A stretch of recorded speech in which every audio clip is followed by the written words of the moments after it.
A fun fictional scenario is before us. This video asks, who would have won if Chinese and Roman armies somehow managed to meet in battle? To be more specific, we're taking both sides near the height of their power, with some historical hand-waving. A Roman Empire led by Emperor Septimius Severus, under whom the real Rome was close to largest in area, against an alternate reality Han China, which manages to escape its demise, as it happened in real history. The war is on!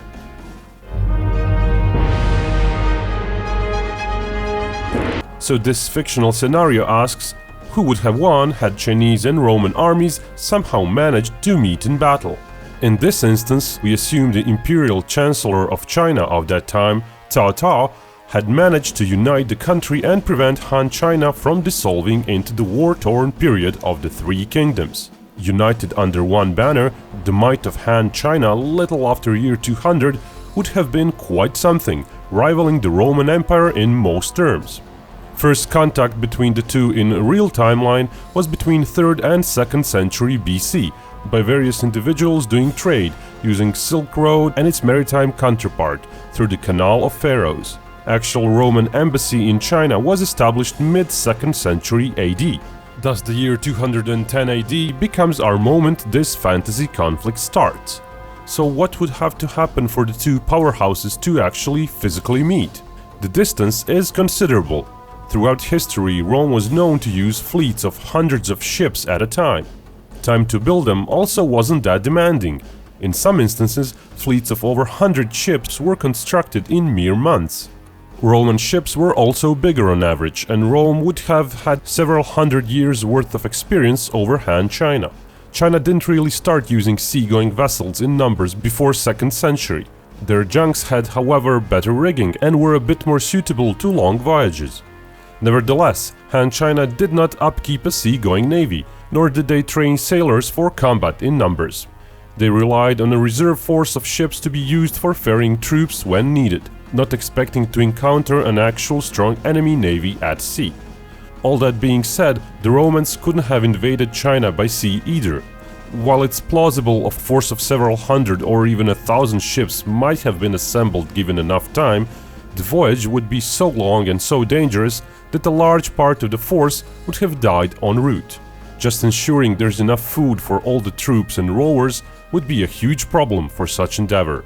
Without the support infrastructure of ports for periodic resupply, it's very unlikely such an invasion would have been attempted. Another option would be to go by land. After all, Alexander the Great did a big part of that leg.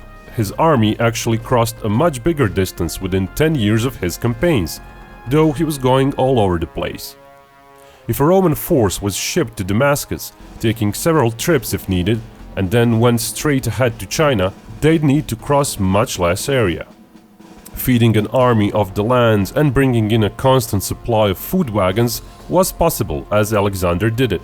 His army size changed over time, according to the need. But even with constant supply wagons and raiding the lands, the whole trip would require lots of extra support personnel, and getting 100,000 army troops to China would require a feat of immense effort, taking years. And it would still require crossing the Gobi Desert and traversing a high-altitude terrain with not so much food. Of course, realistically, whichever side tried to go on foot would also need to fight their way to their opponent.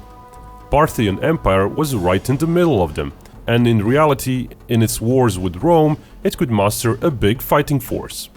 Whoever tried reaching the other side would not only bleed themselves by conquering Parthia, but would also not be able to count on part of the forces that would necessarily have to remain at home. So overall size of the force reaching the enemy would be just a part of the full potential. So realistically speaking, such war was not feasible. What we're left with is a hypothetical mother of all battles. What if somehow entire Roman army is indeed put on a vast battlefield, opposite of entire Han army? It would certainly be a sight to behold. Estimating Han China army size is extremely difficult. Unlike Romans, for whose forces many documents exist, Chinese force does not have undisputed documents supporting it.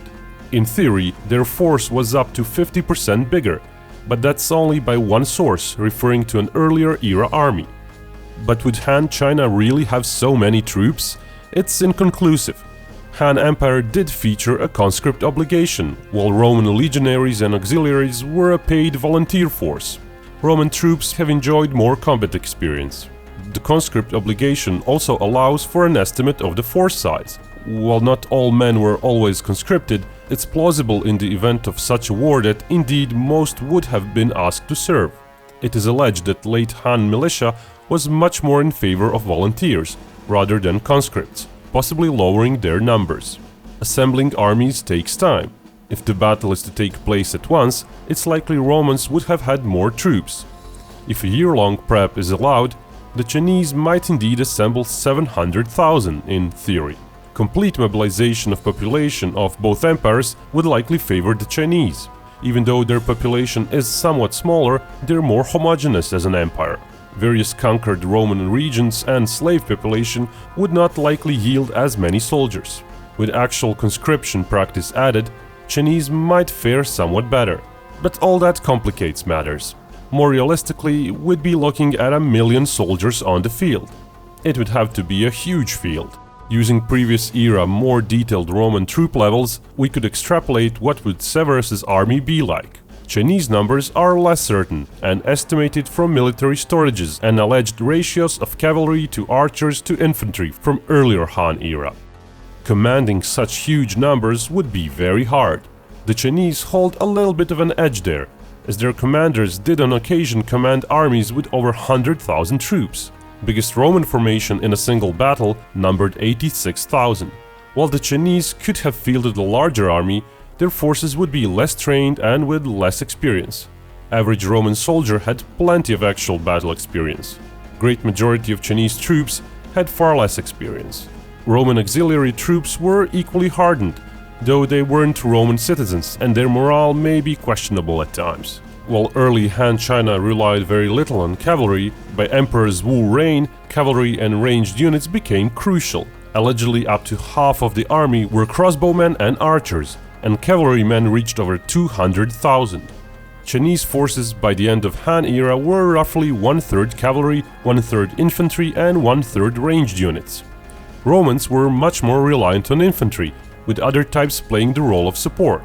Romans used heavy battlefield weapons such as ballistas and scorpions, though their actual effectiveness would vary widely. Their numbers, however, were still too small for them to make a significant impact in battle. So in that hypothetical mother of all ancient time battles, ranged units would exchange fire and Chinese had a significant edge there. They had many more shooters and especially many more mounted shooters. There is no conclusive evidence that late Han China military used stirrups for their horses, so it's likely their shooters would have to be stationary. Still, the vast number of mounted and ranged units would mean the Chinese would dictate the battle. Their mobile mounted archery units would force the Romans to go forward and engage the brunt of the Chinese infantry. Roman infantry had somewhat heavier equipment and would thus be a bit slower. It's plausible Chinese infantry could try and run away. Roman legion infantry would mostly be protected from Chinese arrows though, due to their large shields. Auxilia, however, and siege engine crews would be much more exposed. Still, it's not realistic that the Chinese could just run away in circles. Every army needs access to supply points, and carts would be very slow to move. Roman tactic in historical battles often featured going for supply points. It is inevitable that the brunt of the Roman army would thus meet with Chinese infantry at some point, as Chinese would have to defend their supply points in the long run. Question is whether locating them would take hours or more. Rain of bolts would keep weakening the Romans. Many Chinese infantry units also carried crossbows to engage the enemy with before going in with spears. Once the Roman legions would get closer to Chinese infantry, Romans would have the upper hand. First, a volley of light spears would weaken the Chinese, whose armor was on average weaker than Roman one. Then a charge by much more experienced and hardened veterans would likely rout the Chinese infantry. Question still is, how many of Roman troops could remain in good condition after a few hours of harassment? And what about Chinese cavalry? Mass charging cavalry with spears was a crucial part of Chinese tactic, and such charges could break up even the toughest formations of Roman legionaries. Throughout history, cavalry proved to be very decisive, and Roman insistence on foot soldiers cost them in battles against Parthians, who featured similar cavalry charges. It is thus not likely that either side would have won in decisive terms, with both losing potentially a few 100,000 soldiers. Sadly, history doesn't give us enough data to fully assess Chinese strength. And while it is hard to give a reliable verdict for this scenario, we believe it might depend on prep time and terrain. On flat terrain suitable for cavalry and in a battle where a few years would be allowed for training the militia, the Chinese might win. On rough terrain less suitable to cavalry and in a battle where only months of warning are given, Romans might be victorious.